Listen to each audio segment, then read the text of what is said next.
This is the multi-voice text-to-speech podfic reading of As Many Times as I Need to by Violet Thistle, composed by Burning Aurora. Remus finally made his retreat to his room. Harry and the others were in the kitchen, laughing, enjoying the festivities together. It was all too much. He couldn't stay. He'd told them all he was tired and went to find Sirius, who had made his escape an hour previously. Sirius wasn't in their room, but the adjoining bathroom light was on, and he found him soaking in the tub.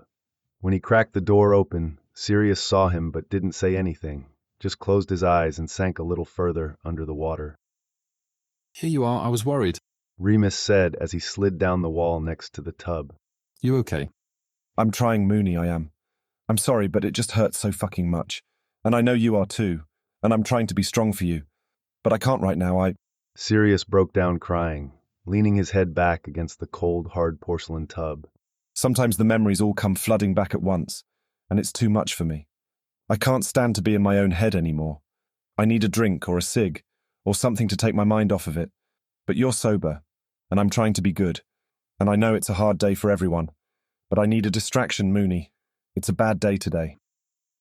Remus pivoted so he was facing Sirius and brought his hand up and ran it through Sirius's hair again and again in a calming motion. "I know, this day is especially bad, I know. What do you normally do on this day?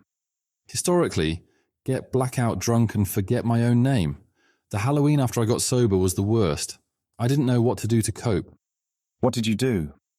I went to Godric's Hollow. Oh, shit. Yeah, I was feeling especially masochistic. It was actually good, though. I didn't know it, but every Halloween there's an impromptu vigil. There were hundreds of people. They came and lit candles and left flowers and cried. Then they left. I stood among them. No one recognized me. It was... He couldn't explain what it was like to see these people who were alive and safe because of James and Lily's sacrifice. The flowers and candles weren't enough. Nothing would ever be enough. He could never be enough to make up for it. Now you're crying too, Sirius said as he raised a hand to cup Remus's cheek. He brought his hand up to match the gesture. It's okay. It was inevitable.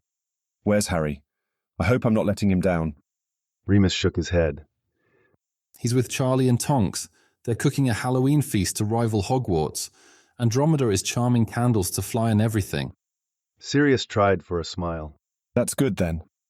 Andy knew today was going to be hard. She told me we should focus on taking care of each other. They would be all right for a night.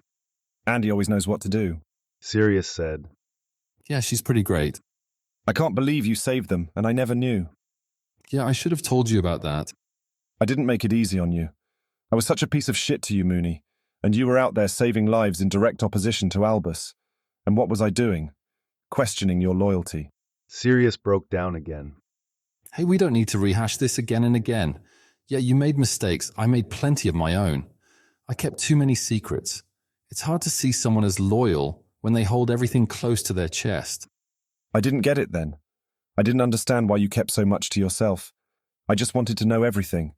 I thought it was my right. I get it now.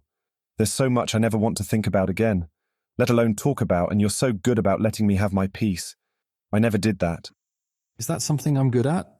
I always wonder if I should be doing more for you. You were always good about getting me out of my doom spirals. I mean, usually I didn't appreciate it at the time and it ended in a shouting match, but at least I wasn't stuck anymore. I sometimes don't know how to get you unstuck these days. Sirius sighed. Me neither. All right, talk to me then. What are you stuck on right now? Sirius shook his head slowly, and his face started to crumple again. I just keep replaying the last time we saw each other before Halloween. You were leaving for the pack again, and you wouldn't tell me anything about the mission. I just couldn't drop it.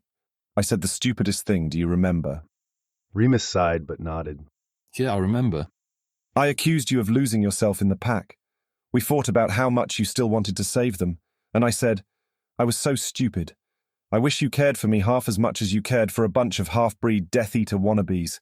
I told you to go join them for good, and not to come back. Sirius was sobbing now. Did you have the ring on you then? Andy had just gone into hiding a week prior. You had just saved my cousin and I called you a half-breed traitor. That was the last thing I ever said to you. Remus sighed. Yeah, it was an especially low point for both of us. I played that over in my head plenty over these long years. My response was worse, though. No, it wasn't. It was. You were right. Sirius shouted. When you said, I wish you trusted me half as much as you trusted James, you were right. Cariad, no one trusted anyone. That's why we were losing. Wrong. James trusted. James trusted everyone. James even trusted you. I was the one that talked him out of including you. Sirius, James's trust is why he died. Remus said. You take that back. Sirius spat. Pardon me for ever speaking against perfect James. May his memory never be tarnished. Sirius silently sobbed.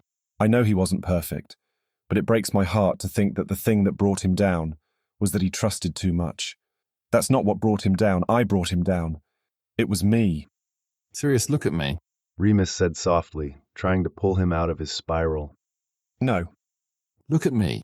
Remus shouted this time to get through to him the only way he ever could, with harsh words and a commanding voice.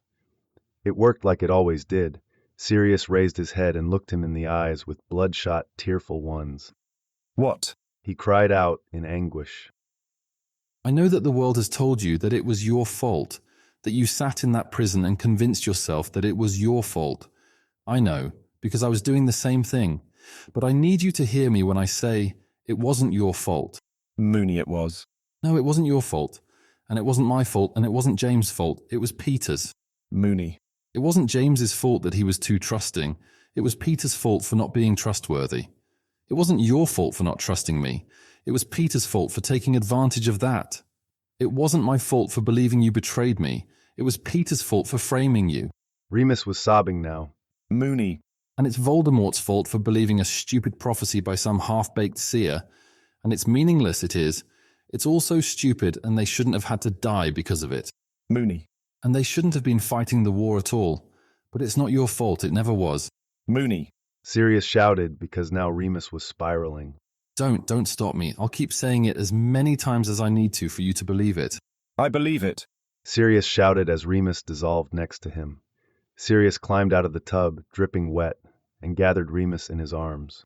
I believe it, Mooney. It's okay now. Hush. They stayed there crying in each other's arms, rocking back and forth until they finally calmed down. I was supposed to be calming you down. You did. And then I calmed you down. We take care of each other. Sirius whispered as they sat in a puddle together on the bathroom floor. Finite. Thanks for listening to this text-to-speech podfic composed by Burning Aurora.